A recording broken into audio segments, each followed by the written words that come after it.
So you've been laid off. Now what? Hey guys! Peter! Is that Smakowski? Samir! What's he doing? Oh, probably working on another heart attack. I've been looking all over for you guys. Have you seen this? I know it. I know it. What? It's a staff meeting, so what? So what? We're all screwed, that's what. They're gonna downsize Initech. What are you talking about, Tom? Now, how do you know that? How do I know? They're bringing in a consultant, that's how I know. That's what this staff meeting's all about. It happened at Intertrode last year. You have to interview with this consultant. They call them efficiency experts, but what you're really doing is interviewing for your own job. Tom, every week you say you're going to lose your job, and you're still here. Not this time. I bet I'm the first one laid off. Just the thought of having to go to the state unemployment office and stand in line with those scumbags. Hey friends, John here. Welcome back to the channel. So today I wanted to go over something a little bit different with you all, and that revolves around layoffs. So my socials mainly have been around photography, content creation, and the like, but my day job is actually within the talent acquisition space. Now, what is that? What does that mean? Basically, I recruit talent into companies, develop talent management strategies, talent management programs, and so on. So I do have a little bit of a unique view into this subject, into this space. So I definitely wanted to kind of share some insights with those of you that may be going through a difficult time right now, having just lost their job, looking for a new position, and hopefully some of my tips and advice can kind of help you out. So, if you were recently impacted by a layoff, maybe you were laid off from the latest and greatest tech company, startup, or even a well-established company, I know it can suck. It really does. And I know because, again, I've been there before myself. So I wanted to share some of these tips and tricks with you to, hopefully help you out, get you through this, kind of get you thinking a little bit more, and hopefully have a positive and meaningful impact on you. So let's get into it. All right, so the first tip is don't blame yourself. More than likely it's not your fault. There was a company restructuring, something to that effect. So don't get down upon yourself with it. It's not your fault.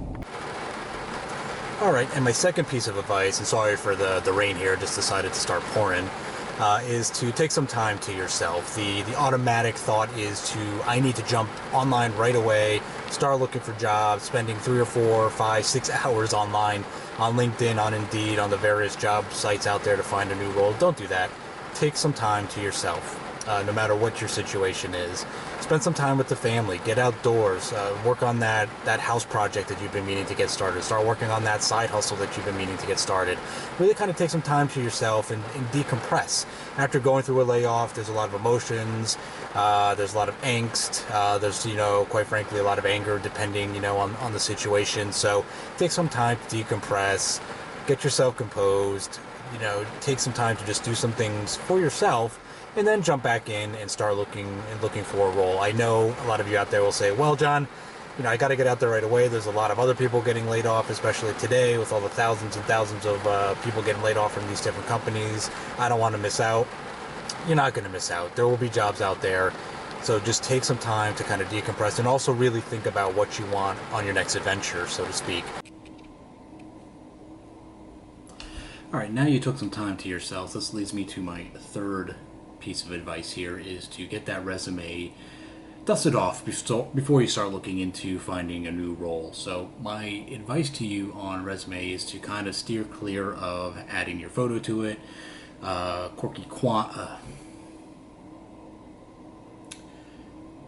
right, now that you took some time to yourself, decompress a little bit, this leads me to my third piece of advice, is to get that resume dusted off. Now, when thinking about redoing your resume or adding to your resume, I would advise not putting your photo on it, not doing any sort of crazy fonts, crazy graphics on there. And the reason why is, yes, this visually looks appealing, it is kind of a detriment when you're going to apply for jobs, especially for companies that are using ATSs or applicant tracking systems. A lot of the times those systems are really only designed to pick up words, some graphics, some fonts, things like that, but you might run the risk of missing some important key information on your resume getting into the ATS if you have it laid out in a very, I would say, graphic design sort of way. So try to steer clear of that, what you want to put on that resume is what you've done. You know, can you do the job that you're applying for? So you want to list out those key accomplishments that you had, those key duties that you did, that project that you were successful on, a budget that you managed, anything related to the job that you might be applying to, you want to have that on your resume. And also, when you're looking for a role, also be sure to, and when you're doing your resume, kind of keep in mind to tailor it to the job that you're applying for. So if you are out there and you see a senior director of creative and you are interested in applying for that job, read through the job description, make sure that the keywords that are in that job description are on your resume as well. So you want to kind of tailor it or custom tailor it to the role that you're applying for. So make sure that's all listed out there as well. All right, so now that you have that resume dusted off, this leads me into point 4, is to be proactive when applying for jobs. And actually, you know, put your recruiter hat on a little bit here, and really when you're going out and applying for a job, so say you're looking at that senior director or creative role, seek out who that hiring manager might be, seek out who that recruiter might be, and really proactively reach out to them on LinkedIn. Shoot them a connect request, let them know that, hey, I saw the senior director or creative role out there, I'm interested in it, I did apply, but I wanted to be proactive and reach out direct. And, you know, 9 times out of 10, you know, they're going to accept that connect request, they're going to get in touch with you, because especially now, with so many candidates out there applying for these roles, you know, it's hard to cut through the noise a little bit. So when they have a qualified candidate, reach out to them directly. That's like gold for us as recruiters or for a hiring manager. So really be proactive when seeking out this job. And it also shows the recruiter and the hiring manager that, you know, you are specifically looking to join this company in this role. Whereas if, you know, you're just applying, it's, you know, you're applying to this role and probably 50 other roles. So it really kind of shows the initiative to the hiring manager and to the recruiter. So absolutely be proactive when going out there and finding a new gig. And finally, networking. I can't tell you how important networking is when trying to find a new position. And networking in general is vital in any role, really, I think, but especially when you're trying to find a new position. So utilize LinkedIn, similar to how you're utilizing it to reach out proactively to those recruiters or hiring managers. Join various networking groups that pertain to your line of work. And use them to the fullest advantage. Start following some leaders in your industry. So if you have a particular leader, thought leader in your industry, make sure to follow them on LinkedIn as well. Join in on the conversations that they're putting out there. Engage on the posts that they are putting out, and really kind of get yourself, you know, more engaged in the community. You know, this is really how relationships are built, is through networking, through reaching out to folks. You know, when you're just applying for a role and hitting submit on that website, you're just another number, you know, so to speak.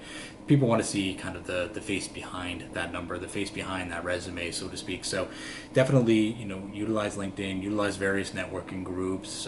There might be some Slack channels out there that you can join as well, you know, and just really kind of put yourself out there. So I hope that these tips provided some guidance to you and help you, you know, if you find yourself in this situation. I know, as I mentioned, you know, earlier in the video, it does suck. It's a lot. Your emotions are a roller coaster, so to speak. So I really do hope that this helped you out a little bit. And, you know, if you are in this situation or you have been there before and have some of your own advice that you'd like to give, you know, drop it in the comments below.